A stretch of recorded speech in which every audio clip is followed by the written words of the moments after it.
এমন দুটো পদ হলে পেট ভরেই ভাত খেয়ে নেওয়া যায় নিমিষেই। আসসালামু আলাইকুম।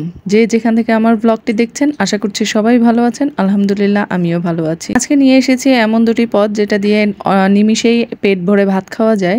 তো মাছ মাংস তো সবার সবসময় ভালো লাগে না। অনেক দিন মাছ মাংস খাওয়ার পরে একটু অন্যরকম খাবার খেতে ভালো লাগে।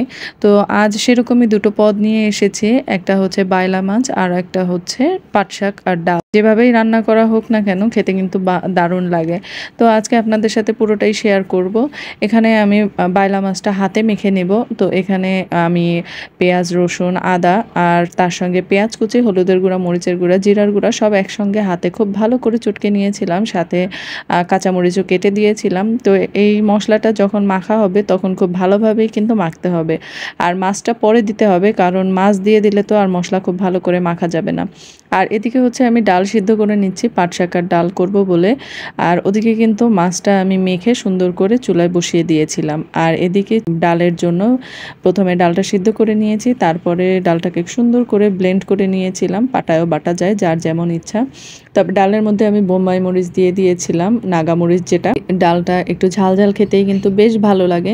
পেঁয়াজ কুচিটাকে খুব সুন্দর করে ভেজে নিতে হবে। আর চাইলে এখানে হচ্ছে রসুনও দেয়া যেতে পারে।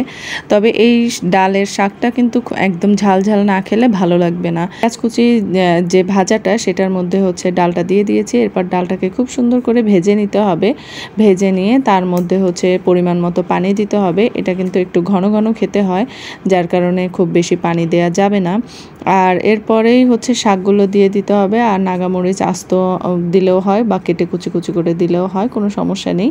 আর এই তো এরপরেই আমি ওটাকে, আর পাট শাক রান্নার সময় খুব বেশি কিন্তু আপনার নাড়াচাড়া করা যাবে না। এটা বেশি নাড়াচাড়া করলে কিন্তু ভালো লাগে না। আর এদিকে বাইলা মাছটাও কিন্তু হয়ে গিয়েছে, দেখতেই পাচ্ছেন। আর এটা যেহেতু খুবই নরম মাছ, ভেঙে যায়।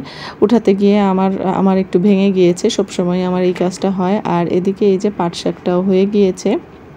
তো পাট শাকটা হয়ে যাওয়ার পরে আমি নামিয়ে নিয়েছি। এরপরে টেবিলে সাজিয়ে দেব।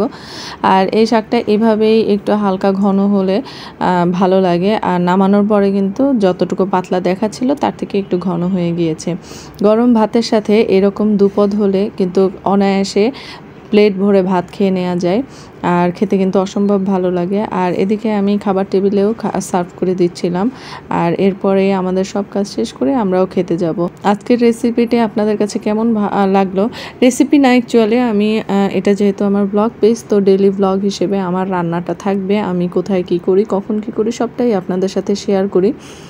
আশা করি ভালো লাগবে আপনাদের। ভালো লাগলে অবশ্যই একটু লাইক, কমেন্ট এবং শেয়ার করে দেবেন। আর এদিকে হচ্ছে আমি খাচ্ছিলাম, নুসাইবাকেও খাওয়াচ্ছিলাম।